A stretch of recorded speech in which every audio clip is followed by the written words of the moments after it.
거룩하시고 자비로우시며 생명의 근원 되시는 아버지시여, 수많은 사람이 어려움을 당하는 이 시대에 저희를 보호해 주시고 귀하고 복된 말씀의 잔치에 초청해 주시는 은혜를 감사드립니다. 우리의 삶 속에서 주님의 뜻대로 살지 못하고 아버지의 영광을 가리우고 욕되시게 살아온 죄악들을 용서해 주시옵소서. 우리 각 심령에 주님을 만나지 못할 막혀있는 담이 있사오면 속히 다 허물어 주시옵소서. 그리하여 죽을 수밖에 없는 이 무서운 죄악들을 깨닫고 진정한 회개를 할 수 있도록 불쌍히 보시고 도와주시옵소서. 주의 종을 통하여 말씀하실 때에 빈 마음으로 주님의 말씀을 겸손히 받아들이고 온전하고 정직한 삶으로 순종하게 하여 주시옵소서. 감사드리오며 예수 그리스도 이름으로 간절히 기도드리옵나이다. 아멘. 주님을 찬송하면서 할렐루야 할렐루야 내 앞길로 막하여도 나 주님만 따라가리.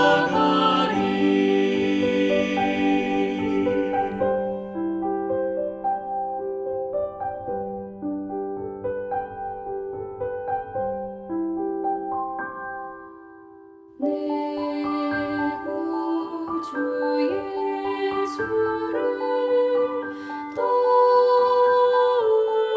사랑 엎드려 비는 말 들으소서. 내 진정 소원은 내 구주 예수를 더욱 사랑 더욱 사랑.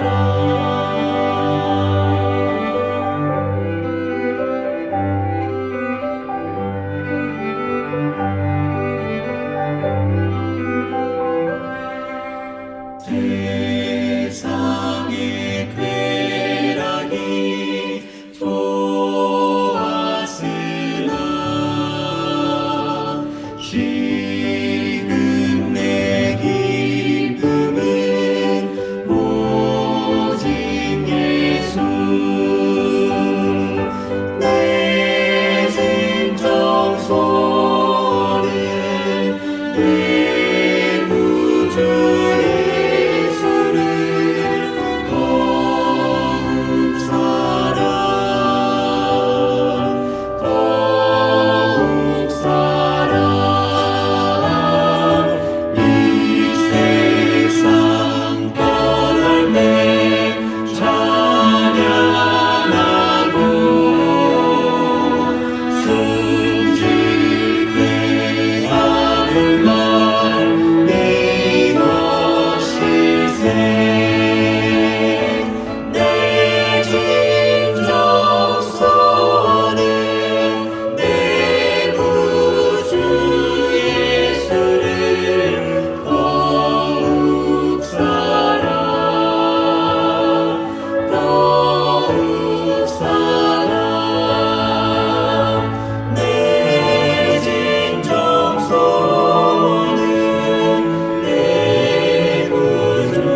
안녕하십니까. 예수님을 따르는 제자의 삶 세 번째 시간입니다. 제자란 복음이신 예수 그리스도를 영접함으로 시작합니다. 그리고 예수님이 복음이시기 때문에 그 길을 따라가는 제자들 역시 복음으로 사는 삶을 경험해야 합니다. 어떻게 경험할 수 있을까요? 복음을 주제로 한 대표적인 두 성경책이 있습니다. 하나는 로마서이고 또 하나는 갈라디아서입니다. 책의 두께가 좀 다르죠. 로마서는 1장부터 16장의 두께를 갖고 있고 갈라디아서는 1장부터 6장까지 좀 얇은 두께를 갖고 있습니다. 왜 똑같은 복음을 다루는데 크기가 다를까요? 그 이유는 갈라디아 교회는 이미 복음을 증가한 다음에 복음의 문제가 생기자 사도 바울은 복음의 가장 중요한 핵심을 다루기 위하여 쓴 책이 갈라디아서입니다. 그렇기 때문에 내용이 함축적이고 이미 한 얘기를 반복하는 부분이 있기 때문에 중요한 메시지만 담았습니다. 반면에 로마서는 복음을 전하고 싶었지만 복음을 전하지 못한 상황에서 로마인들에게, 로마에 있는 교인들에게 보내는 편지입니다. 그렇기 때문에 사도 바울은 복음에 대해서 자세하게 기술할 수밖에 없었습니다. 그래서 많은 신학자들이 복음에 대해서 가장 탁월한 책으로 로마서를 꼽는 것이지요. 로마서는 총 1장부터 16장까지 되어 있는데 세 부분으로 나눠져 있습니다. 첫 번째 부분은 1장에서 8장까지 복음의 교리편이라고 그러고 9장에서 11장까지는 복음의 역사편이라고 합니다. 그리고 12장부터 16장까지 복음의 윤리편이라고 얘기합니다. 여기서 복음을 경험하는 것, 복음을 어떻게 체험하느냐에 대한 과정을 설명하는 것이 복음의 교리편, 로마서 1장부터 8장까지 내용입니다. 사도 바울은 로마서 이 1장부터 8장까지 내용을 통하여 어떻게 복음을 체험할 수 있는가, 그리스도를 영접한 그 사람들에게 복음을 실제적으로 경험하는 과정들을 설명하면서 진리로 인도합니다. 제 첫 번째 과정이 1장 18절부터 3장 20절까지 모든 사람이 하나님 앞에 하나님의 심판 아래에 있는 죄인임을 얘기합니다. 유대인이나 이방인이나 헬라인이나 유대인은 상관없이 모든 사람들이 죄인이라고 얘기하는 것입니다. 두 번째는 죄인됨을 깨달았다면 비로소 두 번째 과정인 예수님을, 이 죄인을 의롭게 하시는, 죄인을 심판에서 구원하시는 예수 그리스도를 믿으라고 얘기합니다. 이것이 칭의편을 얘기합니다.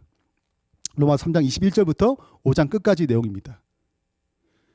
의롭게 된 자가 그러면 어떻게 살아야 할까요? 그것이 6장부터 8장까지 다룹니다. 죄에서 승리하는 방법은 내 힘으로 할 수 없고 예수 그리스도를 의지함으로 얻어진다라고 얘기합니다. 그것이 로마서 6장부터 8장까지 성화의 부분을 다루면서 교리편은 마칩니다. 하나씩 살펴보겠습니다. 제일 첫 번째, 모든 사람은 죄인이다라고 얘기합니다. 죄인됨을 깨닫지 않는다면, 못한다면 예수님은 필요하지 않지요. 로마서 3장 9절 10절입니다. 의인은 없나니 하나도 없으며 깨닫는 자도 없고 하나님을 찾는 자도 없고. 하나님을 찾는 자가 없어요. 의인은 하나도 없습니다. 내가 죄인됨을 깨닫는 사람도 없어요. 성경은 에레미야 17장 9절에서 만물보다 거짓되고 심히 부패한 것은 인간의 마음인데 누가 능히 알리요? 모른다는 것이죠. 내가 죄인됨을 스스로 깨달을 수 있었다면 다 예수님을 찾았을 것입니다. 그러나 그 사실을 알지 못한다고 얘기합니다. 생애비세는 이렇게 얘기합니다. 죄가 얼마나 가증한지 알지 못하면 우리는 죄를 버릴 수 없게 될 것이다. 우리가 죄에서 돌아서기로 작정하기 전에는 우리 생애에 진정한 변화가 생길 수 없다. 제가 학교 다니면서, 저는 모태신앙인데 어머니부터 신앙의 교육을 받았지요. 그러나 예수님이 참 좋아요, 예수님이 살아계셔요, 이런 느낌을 어릴 때는 받았지만 청소년기를 건너면서 신앙에 대한 회의감이 생겼습니다. 정말 하나님이 계시는가? 그리고 설교할 때마다 우리는 죄인이에요. 죄의 삭선 사망이에요. 그래서 예수님 필요해요. 이렇게 얘기할 때마다 저는 의구심을 가졌습니다. 너무 가혹한 거 아닌가?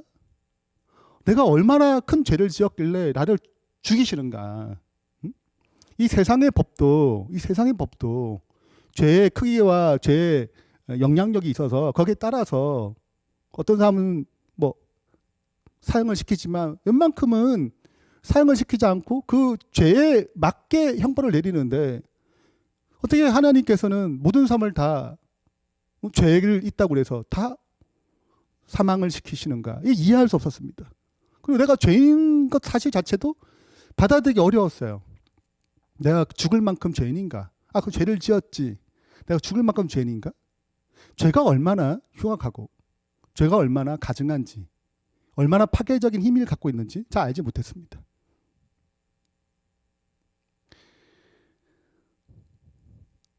방이 깨끗하게 보여도 햇빛이 강하게 들어오게 되면 비로소 보이지 않는 이 먼지가 보입니다. 우리는 알게 되죠. 형광등으로 킬 때는 실내 먼지 없이 보이지만 햇빛이 강하게 쬐어지면 방 안에 먼지가 많음을 보게 됩니다. 저도 제가 죄인을 잘 알지 못했어요. 그러나 정말 하나님의 은혜로 하나님의 강한 빛이 제 마음에 들어올 때 저보다 더 악한 사람이 없는 것처럼 느꼈습니다. 제가 이렇게 추악한 줄 몰랐어요. 그래서 회심하게 되는 계기가 생긴 것이지요. 아가씨 쿠키라는 제가 글을 읽었습니다. 한 아가씨가 이제 비행기를 타려고 대기실에 기다리고 있었는데 책을 읽으면서 쿠키 한 봉지를 샀습니다. 자리에 앉았는데 옆에 또 쿠키를 놓았죠. 옆에 한 남자가 앉았습니다. 역시 그 사람도 책을 꺼내면서 읽었습니다. 아가씨 한 장 꺼내 넘기면서 이제 쿠키를 접어 먹으려 하는데 그 남자도 똑같이 책을 읽으면서 자기 쿠키를 먹는 거예요. 얼마나 놀랬겠어요. 내 쿠키인데 내가 폈는데 남자가 자기 쿠키를 양해를 구하지도 않고 먹는 것입니다. 당황스러웠습니다. 헉 놀랐을 뿐 다른 적절한 단어가 떠오르지 않았어요. 기분도 좋지 않았습니다. 다시 또 집어먹으려 하자 또 아무렇지도 않게 남자가 또 하나를 먹는 것입니다. 재수없다는 생각이 들었어요. 아가씨는 책을 읽으면서 평정심 읽지 않으려고 애를 썼습니다. 다시 쿠키를 먹는데 남자 역시 또 먹는 거예요. 갑자기 막 소리 지르고 싶은 충동이 올라왔습니다. 소리를 지르며 욕을 하면서 핸드백으로 뒤통수를 훅 후려치고 싶은 마음이 들었어요. 그러나 공항 대기실에 그럴 수 없었습니다. 이렇게 뻔뻔하고 느끼하고 파렴치한 인간이 있을까 하고 막 생각이 막 들었어요. 이제 책을 읽어도 내용도 들어오지 않습니다.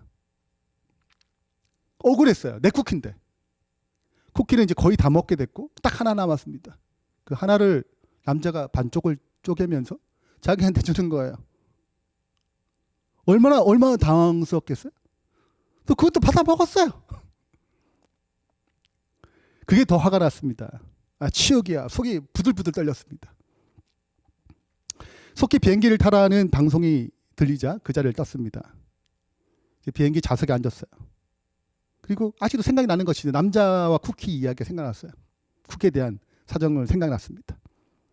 그리고 핸드백을 여는데 거기에 쿠키가 나온 거예요. 무심코 백을 열어보니 쿠키 한 봉지가 있었습니다. 이건 뭐야? 머리를 한 대 맞은 것 같았습니다. 그러면 그 쿠키는 내게 아니었어? 그 상황이 다시 떠오르기 시작했어요. 자기 백에서 꺼낸 줄 알았는데 자세히 기억을 더듬어 보니 그게 아니었습니다. 그 남자가 나를 어떻게 생각했을까? 생각할수록 낯이 뜨거워졌습니다. 이 자기 쿠키가 아닌 거죠. 그 남자의 쿠키였습니다. 그 남자의 쿠키를 자기가 막 먹은 거예요. 그럼 속으로는 누굴 욕했어요? 이 남자를 욕했습니다. 생각해보니 어떻게 그럴 수 있어? 내가 미쳐도 대단히 미쳤지. 그 아저씨 신사였네. 마지막 하나를 반 잘라 나한테 준 건 정말 마음씨 좋은 배려였어 라고 생각이 들었습니다. 여러분, 신앙도 동일합니다. 신앙도 우리가 죄인됨을 알지 못할 때는 이렇게 생각해요. 내가 꽤 괜찮은 처럼 생각하는 것입니다. 나는 죄가 그렇게 많지 않은 것처럼 생각돼요. 그러나 이 아가씨가 쿠키를 발견하면서 그 아가씨가 그 남자에 대한 생각이 완전히 변화된 것처럼 우리도 내가 죄인됨을 깨닫게 될 때 예수님에 대한 생각이 완전히 전환되는 것입니다.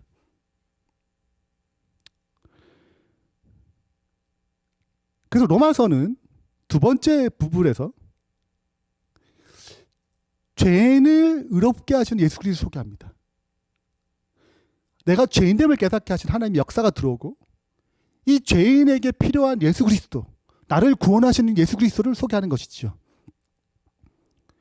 모든 사람이 죄를 범하였음에 하나님의 영광에 이르지 못하였더니 그리스도 예수 안에 있는 성령으로 말미암아 하나님의 은혜로 값없이 의롭다 하심을 얻은 자 되었느니라.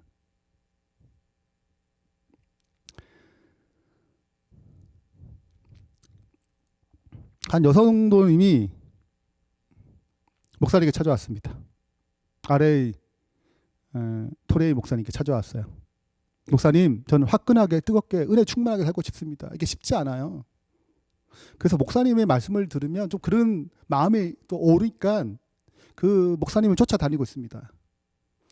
제가 좀 새롭게 좀 변화되는 마음을 얻고 싶어서 지금 목사님 말씀을 들으려고 쫓아다니고 있어요. 라고 얘기했습니다. 그때 토레이 목사님이 이렇게 얘기했습니다. 자매님, 기도하시지요. 어떤 제목으로 기도하시나요? 그때 그 여성도가 이렇게 얘기했습니다. 많지요. 저는 필요한 것이 너무 많아서 이것저것 구합니다. 나레 토레이 목사님이 이렇게 말씀했습니다. 그러면 이제 한 가지 기도 제목으로만 기도해 보세요. 나 자신을 보게 하여 주세요. 나를 알게 하여 주세요. 이 한 가지 제목만으로 기도해 보세요. 라고 권면했습니다. 드디어 시간이 흘렀어요. 알겠습니다. 하고 순종하는 마음으로 이 여성도는 이 한 가지만 놓고 기도하겠다고 헤어졌습니다. 좀 시간이 흘렀습니다. 어느 날 집회 때 여성도가 목사님이 나오자 이렇게 인사를 했습니다. 목사님께 말씀하신 대로 기도했더니 세상에 저보다 더 더러운 죄인이 없게 느껴졌습니다.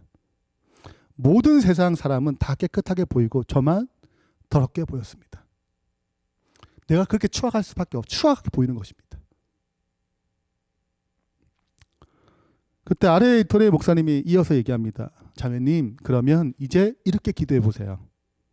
십자가를 보게 하여 주세요. 십자가를 보게 해주세요라고 이 한 가지만 가지고 기도해 보라고 부탁했습니다. 그리고 다시 시간이 흘렀습니다. 어느 날 집회를 끝나고 나오는데 그 여성도가 다시 목사님에게 찾아왔어요. 목사님, 이 여성도가 이 문제를 놓고 간절히 기도할 때 저의 더러운 죄악을 위해서 십자가에 돌아가신 예수님을 보게 되었습니다. 그리고 하나님의 은혜로 저의 모든 죄를 용서하시는 사랑의 예수님을 만나게 됐습니다. 라고 울먹거리며 얘기했죠. 여러분, 실제적으로 우리가 내가 죄인됨을 깨닫는 것, 나의 모든 죄를 용서하시는 예수 그리스도를 발견하는 것 절대 쉽지 않습니다. 이 여인이 교회를 다녔지만 여러분, 교회 다녀도 거듭나지 못한 많은 성도가 있습니다. 그냥 형식적으로 때는 문화적으로 교회를 다니는 사람 많이 있어요. 무엇이 우리가 예수님을 그 구원하신 예수님을 받아들이기 어렵게 만들까요? 여러 가지 이유가 있겠지만 우리 나아만 장군의 이야기를 통해서 무엇이 예수님의 구원하심을 받아들이기 어렵게 만드는지 생각해 볼 수 있습니다. 나만 장군이 나병 환자에 걸렸죠. 이 나병은 자기도 모르고 3년, 자기가 알고 3년 뒤에는 남도 다 아는 병이라고 얘기합니다. 마치 죄의 소송처럼 이렇게 우리에게 점진적으로 찾아옵니다. 고칠 수가 없어요. 알아봤더니 엘리사라는 선지자가 문둥병을, 이 나병을 고칠 수 있다고 얘기를 들었습니다. 이 병을 고치기 위해서 엘리사에게 찾아가지요. 엘리사가 얘기합니다. 요단강에 가서 7번 씻으시면 낫습니다. 라고 얘기했어요. 엘리사가 직접 나오는 것이 아닙니다. 게하시라는 종을 통하여 얘기했습니다. 기분이 상했겠죠. 나는 한 나라의 위대한 장군인데 종을 통해서 이런 얘기를 하다니. 더 나아가서 요단강에 7번 씻으라고? 여러분, 이 말이 어려워요, 쉬워요? 여러분, 어떻게 보면 굉장히 쉬운 겁니다. 그냥 7번 씻으면 그냥 낫는 거예요. 그냥 몸 씻으면. 그런데 나만은 이유가 있었습니다. 나는 엘리사가 나와서 손을 흔들면서 나한테 축도를 해주면 난 병이 낫는다고 생각했어. 이어서 우리나라에는 좋은 강이 많은데 왜 하필이면 요단강에 씻어야 돼? 아, 싫어. 기분 나빠. 그래서 요단강에 들어가지 않으려고 그랬습니다. 여러분, 복음은 굉장히 쉬워요. 죄인됨을 깨닫고 이 죄를 용서하시는 예수 그리스도 영접하면 됩니다. 그 생명이 있어요. 그분을 믿으면 구원이 있는 것입니다. 굉장히 단순하죠? 그러나 무엇이 그걸 받아들이기 어렵게 만듭니까? 나만 장군도 자기가 나병 환자임을 알았어요. 내가 죄인임을 알았단 말이에요. 그러나 이것을 치료하는 요단강에 7번 씻으면 돼. 이것을 받아들이기 어려웠습니다. 예수님께 나의 모든 죄를 용서하신다 사실을 순수하게 받아들이기 쉽지 않아요. 근데 이 사실을 믿게 되면 나만 장군이 7번 씻었을 때 온몸이 정결하게 되고 어린 아이와 같이 아기와 같이 새로운 새살이 돌아왔던 것처럼 우리도 새로운 생명 가운데 들어가는 것입니다. 제가 신학과 다닐 때 이런 질문을 받았어요. 제가 누굴 기다리고 있는데 어떤 제자분이 저한테 얘기했습니다. 예수님 믿으세요? 아, 전 예수님 믿죠. 저 신학생인데. 신학생이라는 말은 빼고 예수님 믿습니다. 얘기했더니 저는 이제 빨리 나는 예수님 믿으니까 빨리 이제 다른 분 전도하시라고.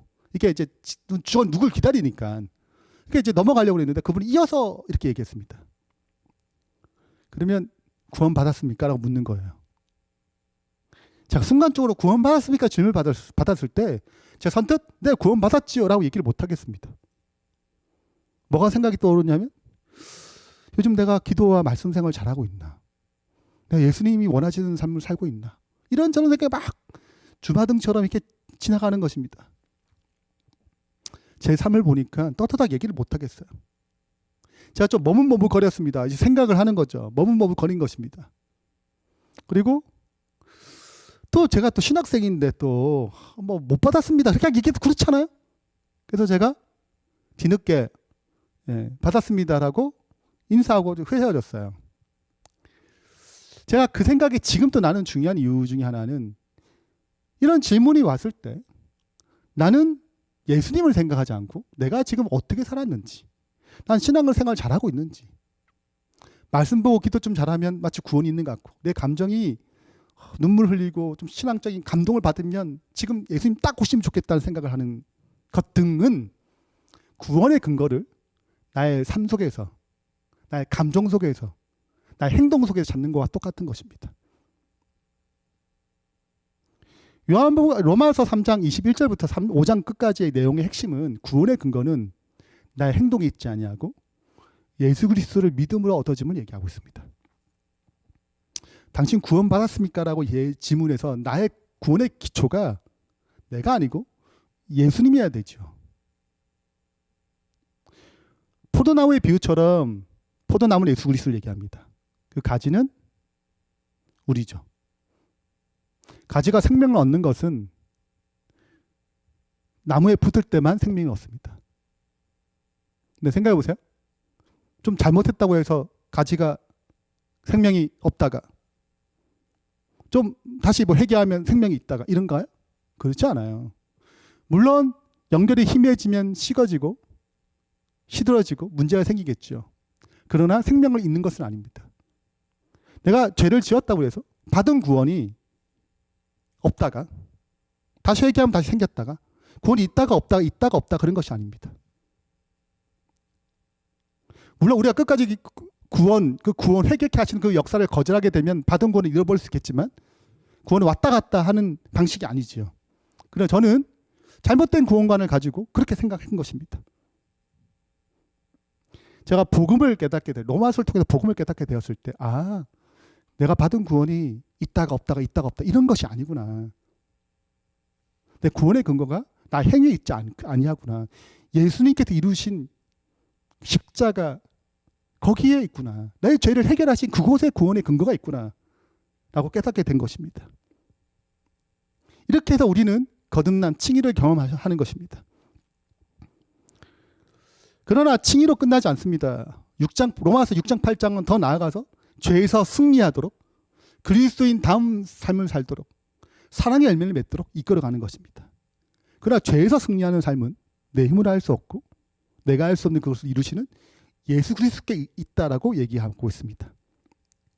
로마서 6장 6절에 보면 우리가 알거니와 우리의 옛사람이 예수와 함께 십자가에 못 박힌 것은 죄의 몸이 죽어 다시는 우리가 죄에게 종노를 하지 아니하려 함이니 이는 죽은 자가 죄에서 벗어나는 것입니다. 내가 예수님과 함께 죽으면 그때 죄에서 벗어나는 것이죠. 만약 우리가 그리스도와 함께 죽으면 또한 그와 함께 살 줄 믿노니 내가 죄와 함께 죽어서 죄에서 벗어나고 거기서 끝나는 것이 아닙니다. 누가 사셔야 돼요? 내 안에 그리스도와 함께 사는 경험. 이것이 성화의 경험입니다. 갈라디아 2장 20절에 이렇게 얘기합니다. 내가 그리스도와 함께 십자가에 못 박혔나니 그래서 이제 내가 산 것이 아니요 오직 내 안에 그리스도가 사신 것이라. 이것이 성화의 비결이지요. 하나님을 부르라라는 책을 읽었는데 여기에 라스베가스라는 챕터가 있습니다. 여기 보면 한 성공한 사업자가 라스베가스에 놀러 갔어요. 우연치 않게 카지노에서 돈을 따게 됩니다. 재밌죠? 근데 돈을 또 잃었어요.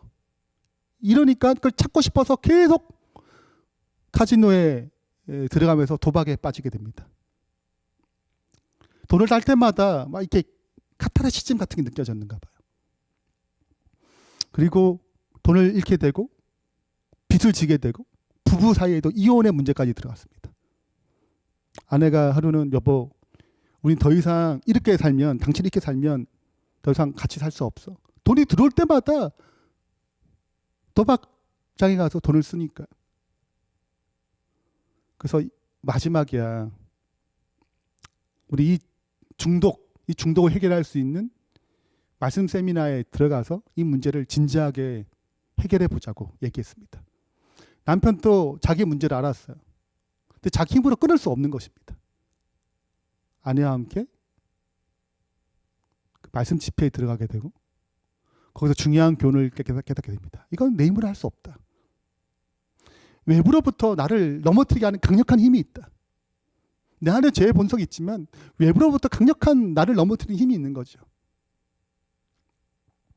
그래서 예수님의 이름을 부르면 구원이 있음을 깨닫게 됩니다. 그리고 드디어 이분이 갑자기 충동이 왔어요. 돈이 들어오고 다시 도박장에 가고 싶은 충동이 들어왔습니다.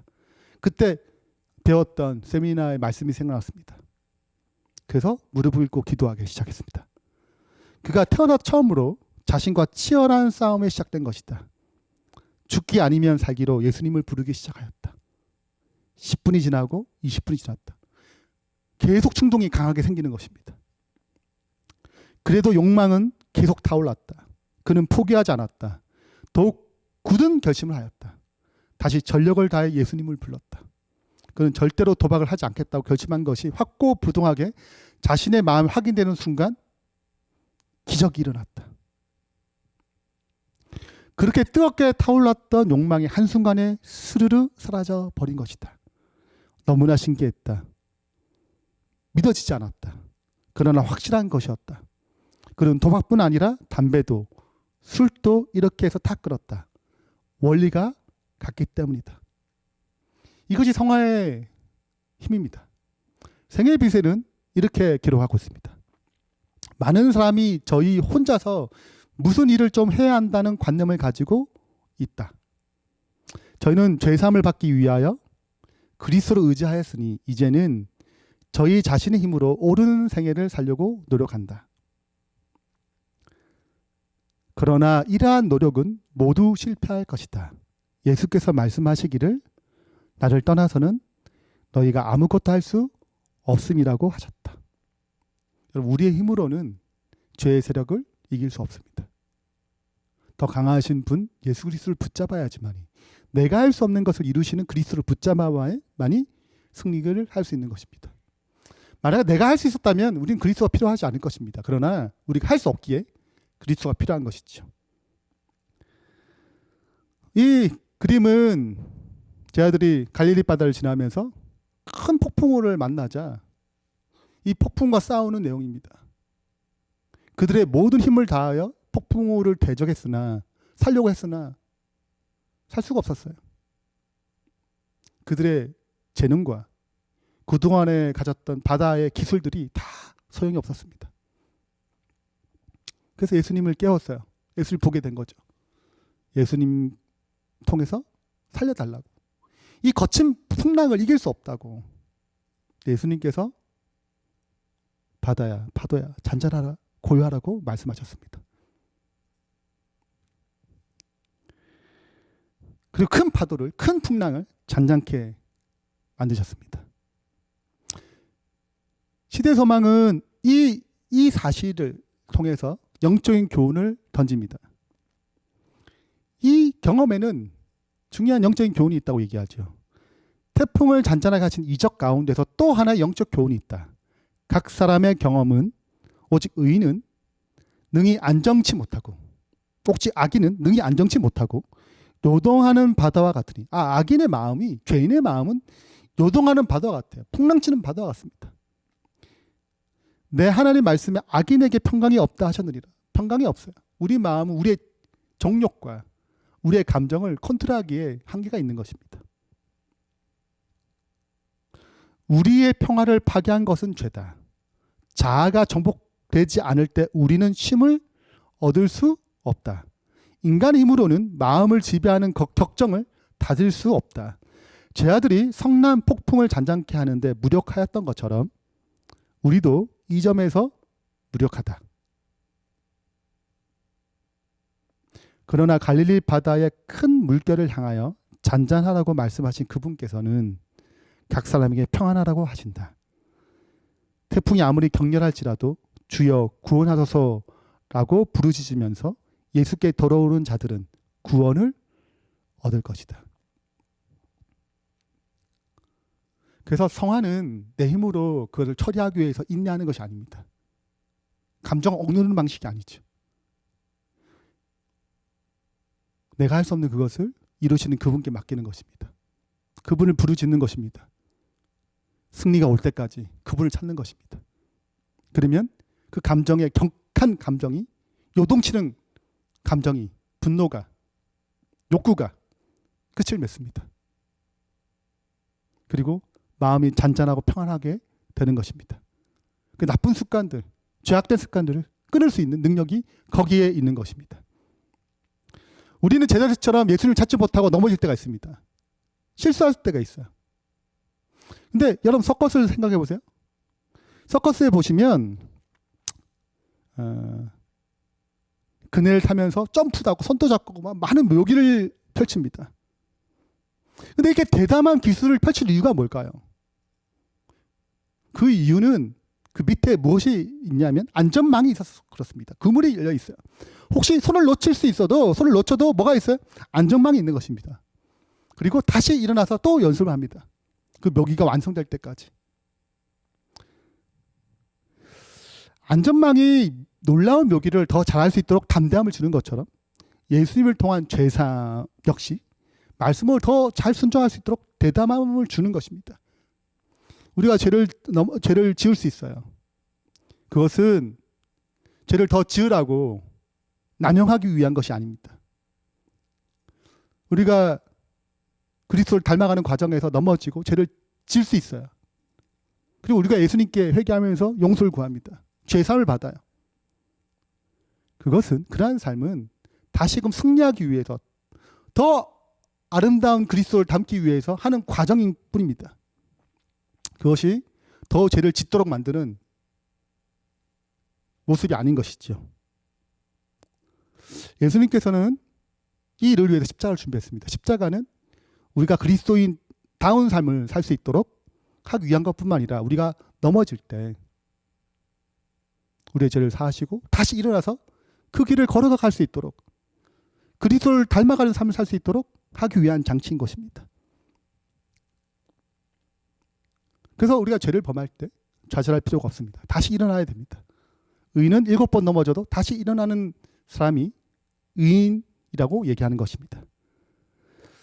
예수님처럼이라는 책이 있습니다. 여기 보면 이렇게 문구가 있습니다. 하나님은 우리를 있는 그대로 사랑하시나 그 자리에 두지 않으신다. 예수님처럼 변화되길 원하시기 때문이다. 어머니가 자식의 눈물을 닦아주지 않고 그냥 둘 수 없는 것처럼 하나님은 우리의 삶을 바꾸지 않고 그냥 두실 수 없다. 우리는 있는 그대로 하나님이 사랑하십니다. 우리 죄를 짓든 죄를 짓지 않든 죄가 더 많이 묻든 더 흉악한 죄를 짓든 그렇지 않든 예수님은 의인과 죄인에게 동일한 햇빛, 동일한 사랑을 주십니다. 그러나 우리를 그 자리에 두길 원치 않으세요. 예수님처럼 변화되기를 원하십니다. 이 일을 위해서 그분은 복음이란 길을 주셨습니다. 내가 할 수 없는 것을 이루시는 그리스도를 경험하기 위하여 복음이라는 큰 은혜의 선물을 우리에게 허락하셨습니다. 우리가 이 길을 걸어갈 때 내가 할 수 없는 것을 이루시는 그리스도를 따라갈 때 우리의 삶도 점점 그리스도로 변화될 것입니다. 결론을 맺겠습니다. 제자는 복음으로 사는 삶입니다. 그 과정을 겪기 위해서 첫 번째는 죄인됨을 깨달아야 합니다. 내가 죄인이구나. 진짜 죄인이구나. 라는 것을 내 스스로 주관적으로 깨닫게 되는 것입니다. 죄인됨을 깨닫게 되면 두 번째 과정은 예수님을 필요로 하게 합니다. 예수님께서 나의 모든 죄를 용서하셨다는 사실을 받아들이게 만듭니다. 마지막으로 그렇게 거듭난 것으로 끝나지 않고 죄에서 승리하도록 예수님의 사랑을 더 풍성히 닮아갈 수 있도록 우리를 이끄십니다. 그것이 성화의 과정입니다. 오늘 우리 삶 가운데 예수님을 영접해서 제자의 삶을 시작합니다. 그리고 제자의 삶은 복음으로 사는 삶입니다. 내가 할 수 없는 그것을 이루시는 그리스도를 따라가는 삶입니다. 그러므로 내가 아니고 그리스도로 가득한 삶으로 풍성한 열매 맺는 주의 신실한 백성 되길 바라면서 말씀 마치겠습니다. 기도하겠습니다.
하늘에 계신 하나님 아버지,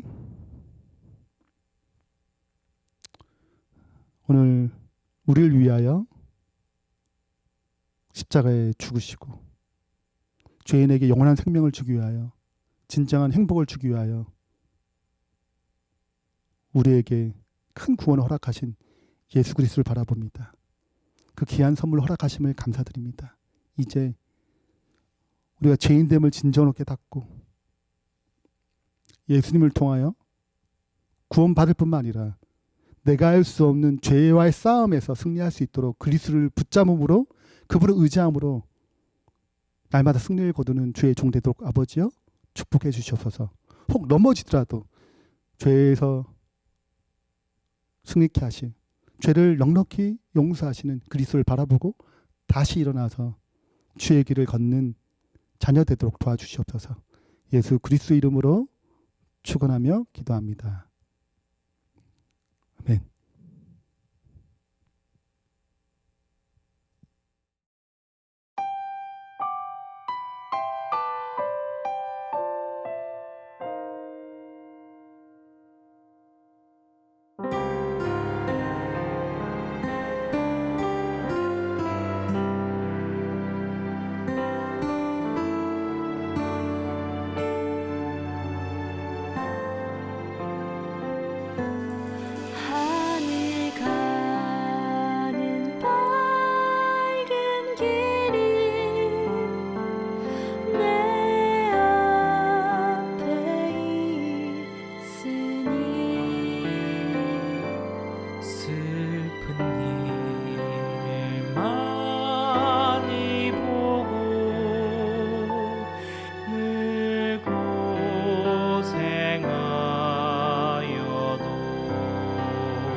주